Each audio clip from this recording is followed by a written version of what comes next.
persona llamada comprador, quien se obliga a pagar pues una cantidad de dinero. Esa sería la definición con la cual partimos. Pero quisiera, no sé si tienen por ahí su código civil. Ahorita yo me recuerdo que también tenemos, si ustedes van al código de comercio como tal, no va a existir una definición, es como que de una vez nos lanzan al agua. Pero a mí me gusta siempre que partamos de lo, así que de lo general a lo específico. Ahorita les voy a decir que,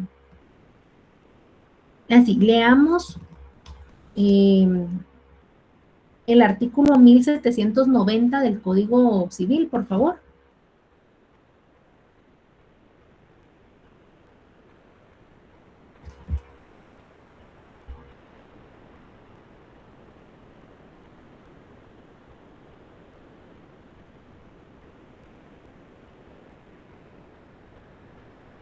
Yo lo tengo aquí, Lick. Gracias, Ricardo. Por el contrato de compraventa, el vendedor transfiere la propiedad de una cosa y se compromete a entregarla, y el comprador se obliga a pagar el precio en dinero. Muchas gracias. Bueno, entonces el Código Civil nos da una definición legal de la compraventa en general, que prácticamente es intercambiar un bien a cambio de una cantidad de dinero establecida. Bueno, entonces este contrato se va a distinguir de los demás contratos por ser muy similar, ¿verdad? Cuando hablamos de una compraventa mercantil, es una figura muy similar a la compraventa que está regulada en el Código Civil, con la particularidad que lo caracteriza es que se va a realizar persiguiendo una forma lucrativa. Entonces, ese ánimo de lucro que es un principio del derecho mercantil. Por eso es que hemos estado recordando de cierta forma esos principios, esas características. Se recuerdan que las hemos mencionado y retroalimentado brevemente en cada clase. Entonces, aquí el elemento personal denominado comerciante va a obtener su utilidad al volver de una forma habitual de obtener ganancias a través de esa compraventa de bienes y servicios. Entonces, con estas características es que nosotros le estamos dando ya un matiz de una compraventa mercantil. O sea, nos basamos en primer lugar de lo que regula el Código Civil, pero ya con estas características, esta explicación, vamos a ir viendo cómo tiene una forma mercantil. Ya cuando la persona, repito, cuando la persona, que en este caso sería el comerciante, va a realizar su giro mercantil y va a pretender obtener utilidades al volver esta compraventa una forma habitual de que él pueda obtener ganancias o utilidades a través de realizar compra y venta de bienes y servicios. Entonces, es importante mencionar, con respecto a este tema. Otro aspecto importante de la compra-venta mercantil es que debe de existir, obviamente, en todos los contratos, pero ahorita estamos hablando de la compra-venta, tiene que existir consentimiento de las partes. Prácticamente con un contrato de compra-venta, va a quedar perfeccionado con la manifestación de voluntad de las partes, quiere decir del comprador y del vendedor, desde el momento en que ellos pues van a negociar, convienen pues un precio, un objeto y hacen esa transacción, por así decirlo, la entrega del bien a cambio del precio pactado. Entonces, ahí es que se ve plasmado el consentimiento de las partes para realizar el contrato. Otro tema es que para que se perfeccione el contrato de la compraventa, debe de existir un bien o una cosa. Por ejemplo, en los contratos de compraventa, cuando se va a vender un bien, se expresa qué es, ¿verdad? Se va a indicar las características, ¿verdad? Se va a manifestar qué especie es, la calidad, el comprador a qué tiene derecho, cuáles son sus obligaciones. Todas esas características se van a expresar en el contrato. Entonces, también en el Código Civil hay una parte en la cual regula que se pueden vender cosas futuras, incluso antes de que existan en especie. Sí se puede vender. Y también una esperanza incierta. Entonces, igualmente pueden venderse las cosas o derechos litigiosos o con limitaciones, con gravámenes o con alguna carga, siempre y cuando el vendedor haga de su conocimiento al comprador estas características. Es decir, lo tiene que instruir previamente. Tiene que indicarle estas circunstancias y hacerlo constar en el contrato. Y si él lo acepta así, pues sobre aviso no hay engaño, ¿verdad? Pero tiene que manifestarse esa declaración de esos hechos en el contrato. Otro tema importante es que tiene que existir, si estamos hablando de una compra-venta, estamos hablando de que va a existir un precio, porque cuando nosotros perfeccionamos la compra-venta, tiene que existir un bien y tiene que existir un precio. El precio debe de consistir en dinero. Entonces, frecuentemente en el tráfico internacional, puede ser cuando se hablan de negociaciones transnacionales, no necesariamente se va a utilizar nuestra moneda nacional, es decir, quetzales, sino que se fijan monedas extranjeras. Es muy común utilizar, por ejemplo, como moneda extranjera los dólares, o sea, que es una moneda que se utiliza y que se utiliza de forma estándar en muchos países. Pero lo importante aquí es que la característica es que obviamente tiene que existir un precio para que se perfeccione la compraventa. Acá, en esta diapositiva, les especifico cuáles son los elementos que tiene que tener una compraventa. Entonces, elementos personales, comprador, la persona que va a adquirir la mercadería. Vendedor es la persona que va a transmitir la propiedad de dichas mercaderías. Los elementos reales, lo que les acabo de explicar, tiene que existir una cosa, un bien, también se le denomina mercaderías, que es pues lo que se va a hacer intercambio y tiene que estar fijado un precio. Esos son los elementos reales. Y en cuanto a los elementos formales, en realidad, en cuanto a elementos formales, en cuanto a la compraventa mercantil, hay una libertad de forma. A diferencia del derecho civil, en el derecho civil, si ustedes se dan cuenta, en el libro quinto, en la segunda parte, nos desarrolla la compraventa y nos da una serie de directrices de cómo se va a realizar y está bien especificado todos esos detalles. Y nos indica también parte de requisitos formales, requisitos sine qua non, que tiene que realizarse en escritura pública, la compraventa como tal. Mientras que en derecho mercantil no hay una especificación de cómo se tiene que realizar.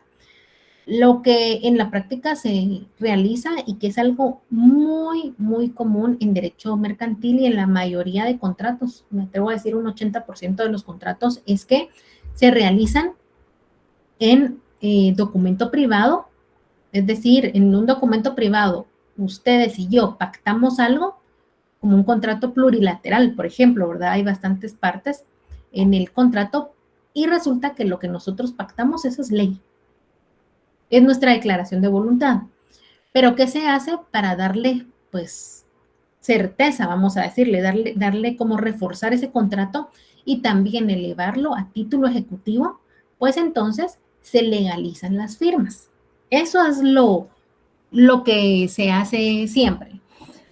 Aquí va a intervenir un notario, pero la finalidad del contrato en sí no del contrato, sino que la finalidad de la función del notario va a ser únicamente limitarse a legalizar firmas. Es decir, el notario no va a entrar a conocer el contrato que firmaron las partes. En este caso, comprador y vendedor.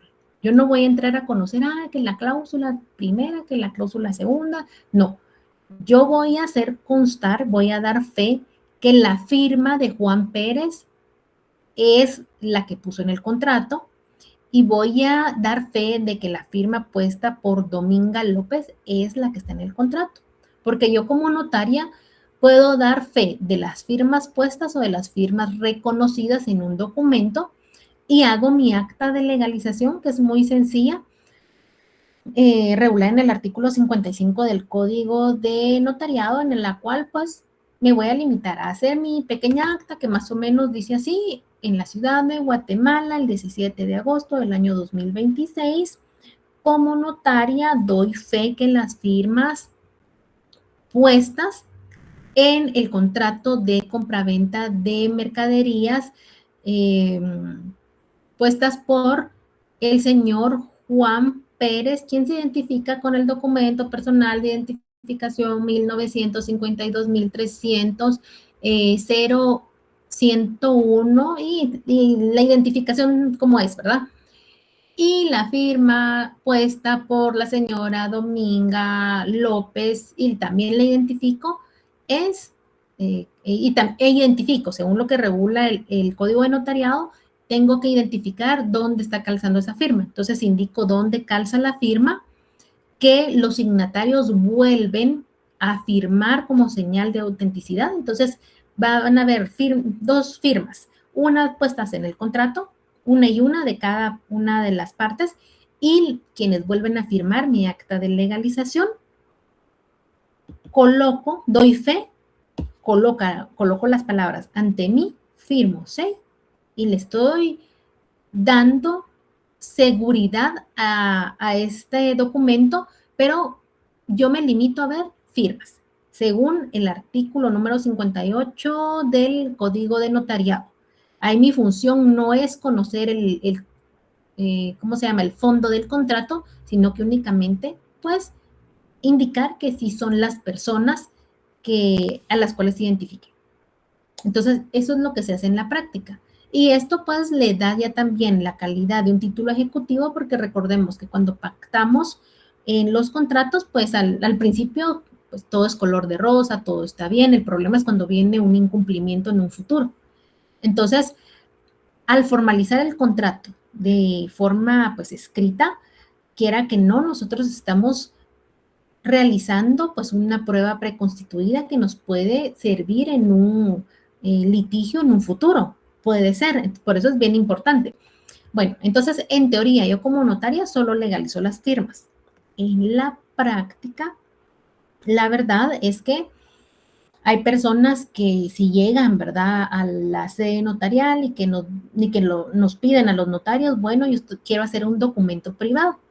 Y en la práctica, no son ellos, en la mayoría de casos no son ellos los que manifiestan su voluntad y que ellos redactan su documento. La verdad es que en la práctica son los notarios los que lo realizan para darle como poder encuadrar un documento que pueda prever cualquier conflicto futuro, porque al final el contrato desarrolla los derechos, las obligaciones, la forma en que se van a resolver conflictos, plazos, precios, describe calidad de las mercaderías, o sea, un contrato este, tenga muchas características, va a estar mejor rebustecido, por así decirlo.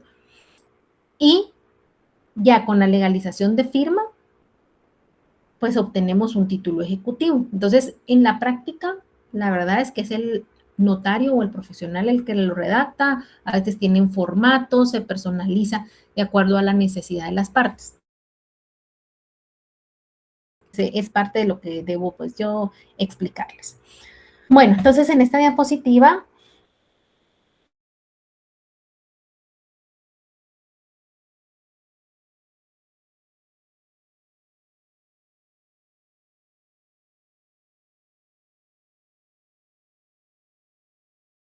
de manifiesto la voluntad de las partes. Son contratos bilaterales. Este es un contrato bilateral, ¿verdad? Porque cuenta con dos partes. Prácticamente es el ejemplo que yo les había dado, solo que yo les di uno como de materia civil porque era un contrato de compraventa que se va a registrar en, valga la redundancia, registro de la propiedad. Pero en este caso es un contrato ya de carácter mercantil en el cual se pueden vender bienes o también se puede plasmar la prestación de servicios, siempre en el giro comercial. Bueno, entonces acá ya tenemos los elementos personales, los elementos reales, que ya les dije que son las cosas, bienes o mercaderías, cosas muebles. También puede ser documentos, títulos de crédito, ¿verdad? Y el precio que se va a pagar por dichos bienes. Elementos formales, ya les indiqué que hay libertad para realizar el contrato como tal. Entonces, en este tipo de contrato se nota algo muy peculiar como el hecho de la necesidad puede darle una revestidura legal al negocio jurídico mercantil y la recomendación es que se haga siempre por escrito. También la otra recomendación es que se puede faccionar también en escritura pública. El Código de Comercio no nos dice debe de hacerse en escritura pública, pero tampoco lo prohíbe.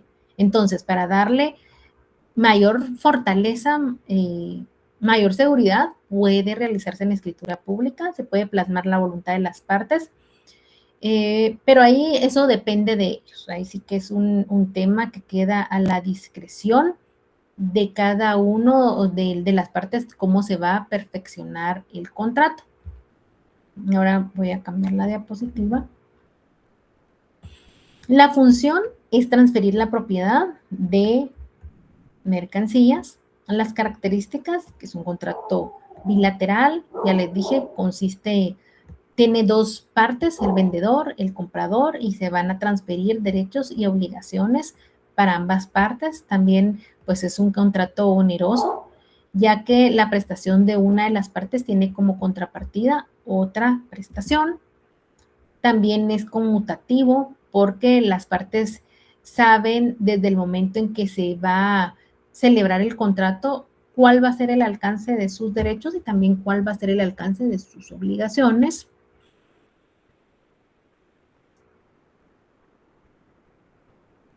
Surte sus efectos, es principal porque surte efectos por sí mismos. Es un contrato típico porque pues, la ley lo regula.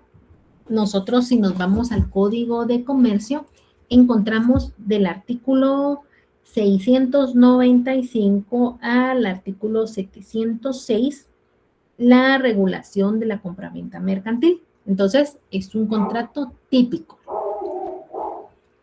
Es un contrato consensual porque se perfecciona con el consentimiento de las partes. Entonces, es un contrato consensual. Bueno, hasta aquí entonces las características de este contrato. Ahora vamos a hablar un poquito de los Incoterms. Los Incoterms están relacionados a la compraventa mercantil y los Incoterms son términos internacionales de comercio, son términos de 3 letras cada uno, prácticamente reflejan las normas. Estas son normas que se aplican de forma estándar y que se aceptan en varios países, ¿verdad? Que prácticamente acá lo que les puse en la diapositiva es que son términos en 3 letras, cada uno que reflejan las normas de aceptación voluntaria por las dos partes, la compradora y la vendedora, acerca de las condiciones en que se va a entregar esas mercaderías y se usan para aclarar los costes de esas transacciones comerciales que son de carácter internacional. Y con estos Incoterms también es importante su aplicación porque a través de esta se va a limitar la responsabilidad entre las partes. Se va a limitar la responsabilidad para el comprador y para el vendedor y se refleja en la práctica actual del transporte internacional de mercancías. Esto es algo aceptado pues en varios países. La función, su objetivo principal pues es establecer criterios que están definidos sobre la forma en que se va a prorratear los gastos y la transmisión de riesgos entre las partes que están involucradas en un contrato. En este caso, pues obviamente va a ser un contrato de una compra-venta de mercaderías de carácter internacional. Acá entonces repito, los Incoterms son reglas internacionales creadas por la Cámara de Comercio Internacional. Definen responsabilidades, definen y limitan responsabilidades entre el comprador y el vendedor, ¿sí? Entre esas operaciones de comercio internacional. En nuestro país, al igual que en todo el mundo, están vigentes los Incoterms 2020. Esos son los últimos, los más actualizados. Esos fueron publicados en el año 2019, a finales del 2019, y entraron en vigor desde el 1 de enero del año 2020 y son los que están vigentes y los que se utilizan hasta la presente fecha en Guatemala y en muchos países, porque estas son normas estandarizadas de forma pues internacional. Entonces, repito, la función de los Incoterms es determinar y delimitar quién va a asumir los costos, riesgos y las responsabilidades que conlleva transportar y entregar mercaderías que se derivan de compraventas internacionales. Acá los Incoterms no regulan la propiedad de la mercadería. No, estos son como un anexo, ¿verdad? Porque los Incoterms no regulan la propiedad de la mercadería, tampoco la forma de pago.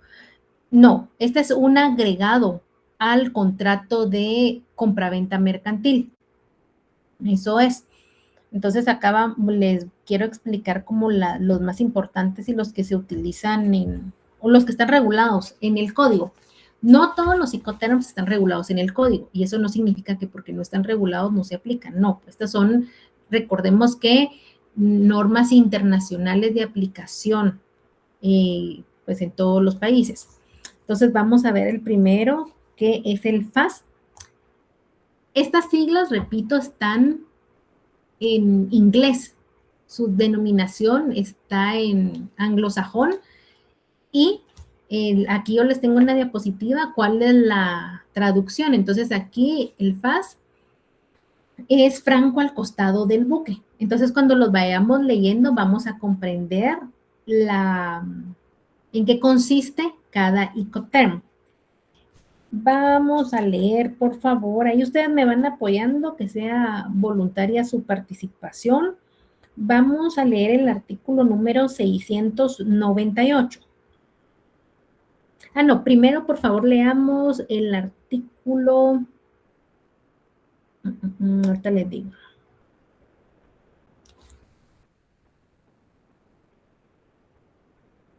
Leamos el 695.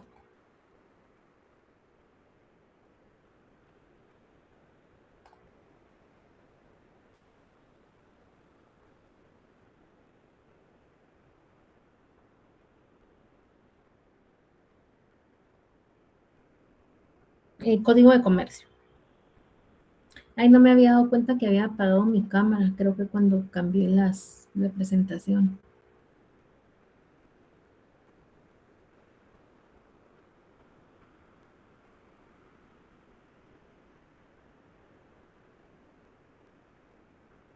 Buenas.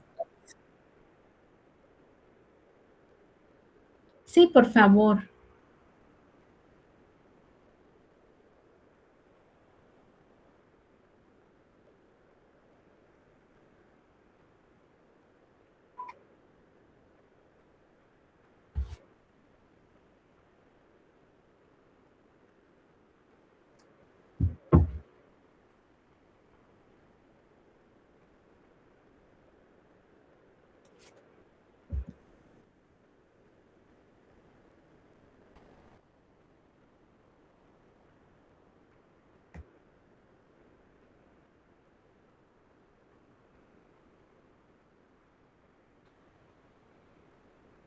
Gracias. Gracias, Roberto Carlos.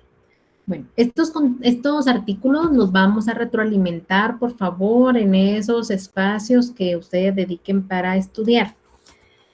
Entonces, el artículo 695 nos regula las ventas contra documentos. Yo voy a leer el artículo 696. Dice cosas en tránsito. Si las cosas se encuentran en tránsito y entre los documentos entregados figura la póliza del seguro de transporte, los riesgos se entenderán a cargo del comprador desde el momento de la entrega de las mercaderías al porteador, a no ser que el vendedor supiera al tiempo de celebrar el contrato la pérdida o la avería de las cosas y lo hubiera ocultado al comprador. Bueno, ahora sí vamos a leer el artículo 698, por favor. Siempre estamos en el Código de Comercio.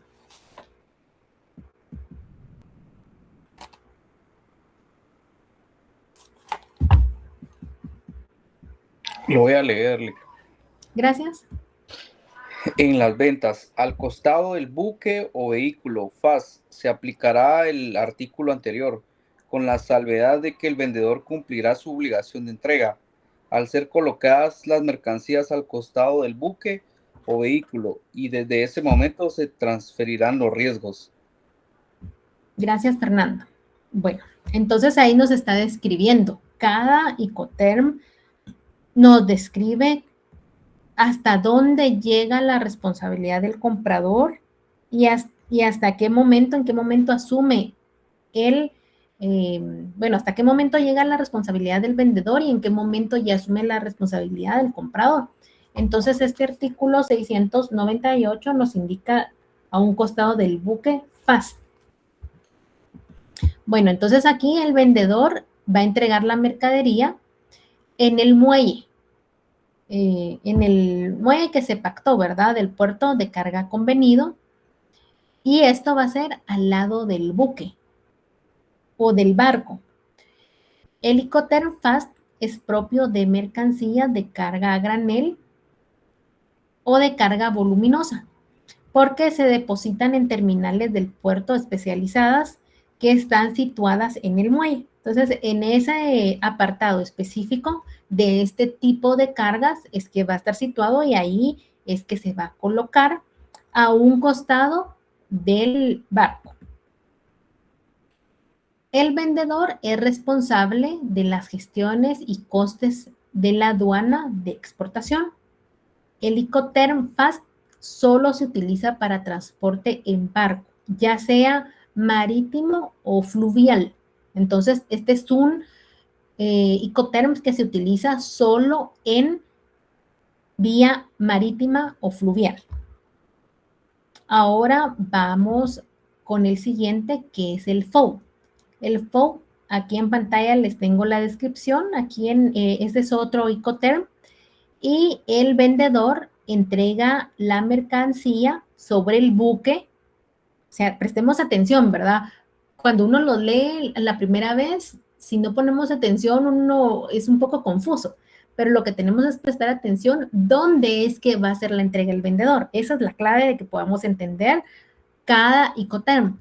Entonces, en el FOB, el vendedor entrega la mercancía sobre el buque. El vendedor contrata el transporte a través de un transitario o un consignatario, pero el coste del transporte lo asume el comprador. Entonces aquí se está ya dividiendo, ¿verdad? El vendedor contrata el transporte, pero el coste lo va a asumir el comprador. El vendedor lo contrata, pero el comprador es el que lo va a pagar. El Icoterm FOB es uno de los más usados en el comercio internacional. Ahora, por favor, alguien distinto, ahí sí que otra persona que me colabore leyendo el artículo 697.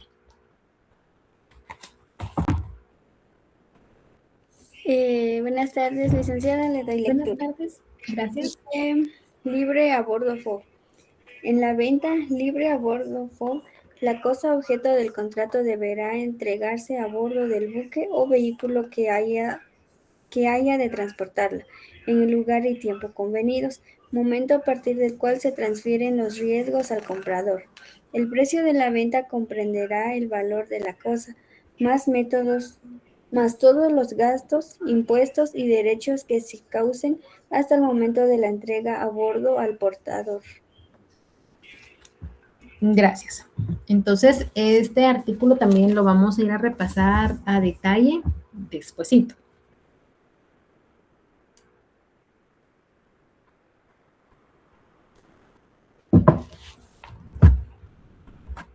Y aquí dice que en la diapositiva les puse, se debe de utilizar para carga general, bobinas, contenedores, de mercancías no utilizable para granel. Entonces estamos, si comparamos, es para una carga menor que el FAST. Este Incoterm se utiliza exclusivamente para el transporte en barco, ya sea marítimo o fluvial. En nuestro país, la vía que se utiliza es la vía marítima, porque la vía fluvial nosotros no tenemos los lugares adecuados. Por ejemplo, fluvial sería como el canal de Panamá, ¿verdad? Que son canales, lagos, ríos que tienen un ancho y una profundidad suficientes para que una embarcación pueda pasar, pero en nuestro caso es vía marítima. Bueno, ahora vamos a ver otro que es el CIF. Leamos, por favor, el artículo 699.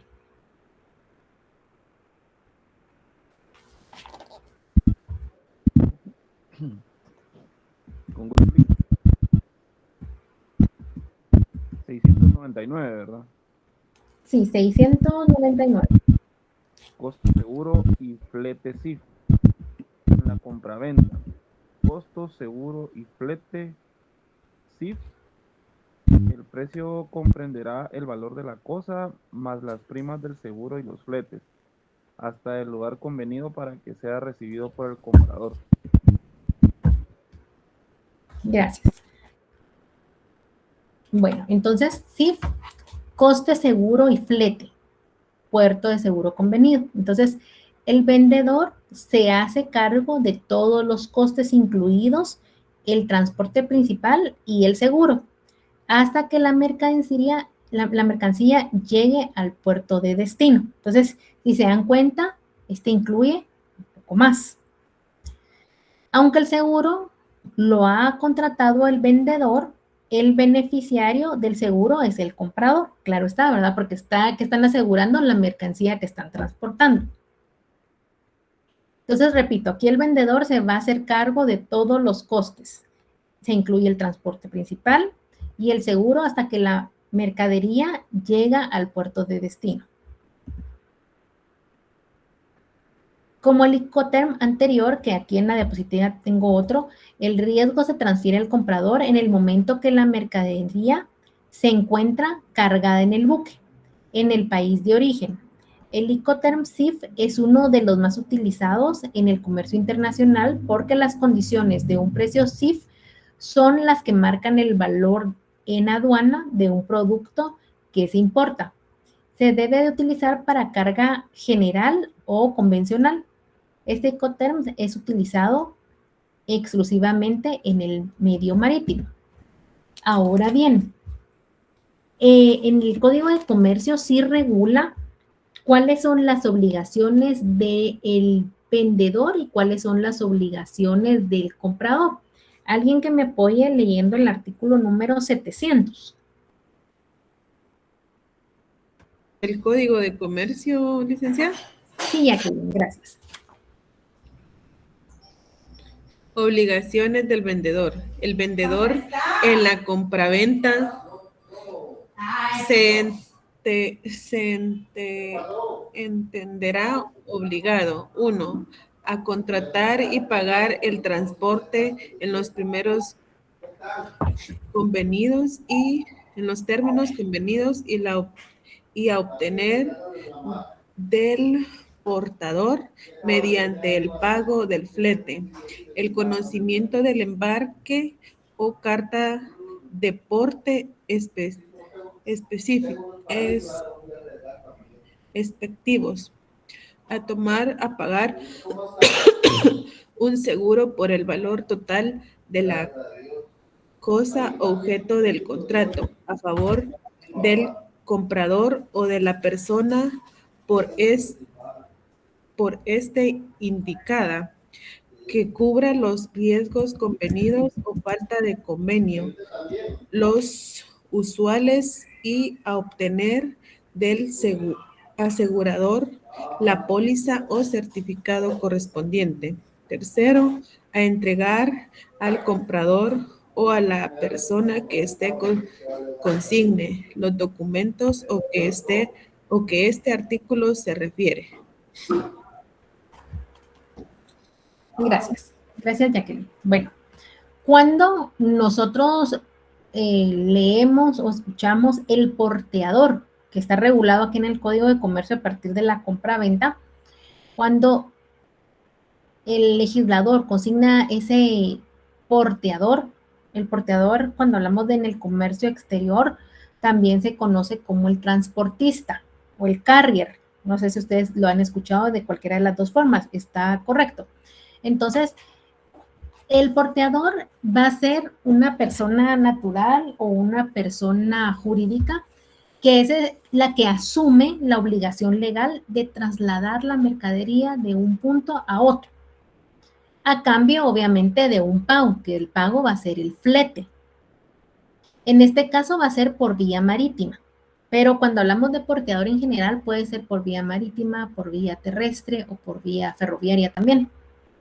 Porque son varias formas, varias modalidades en que podría transportarse una mercadería. Entonces, eso debemos de comprender por porteador. Bueno, entonces, Jacqueline nos hizo favor de leer las obligaciones del vendedor, pero también tiene obligaciones el comprador. Leamos, por favor, el artículo 701.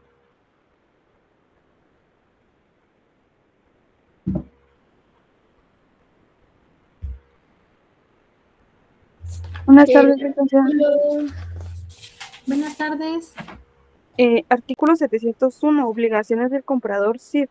El comprador CIF está obligado a pagar el precio contra la entrega de los documentos a que se refiere el artículo anterior. Gracias, muy amable. Bueno, entonces el comprador está obligado a pagar el precio contra la entrega de los documentos a que se refiere el artículo anterior.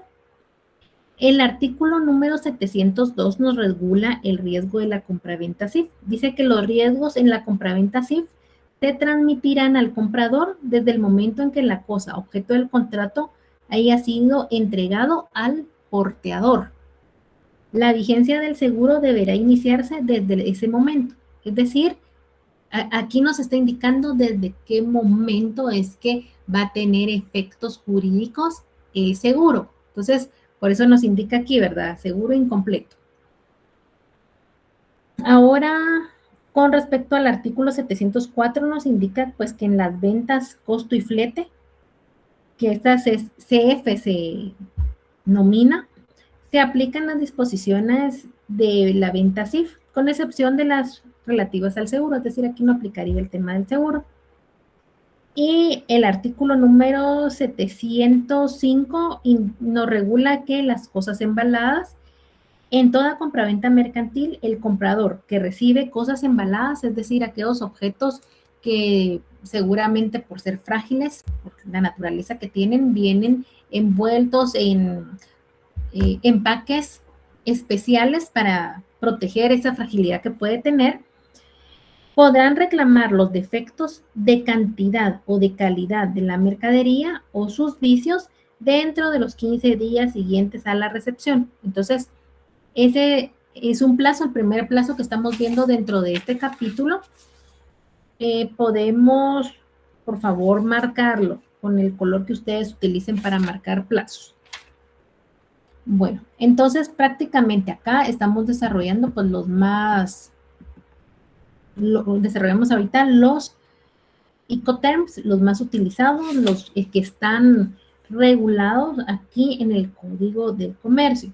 Entonces, para tema de examen, hasta acá, hasta el contenido de hoy, vamos a evaluar.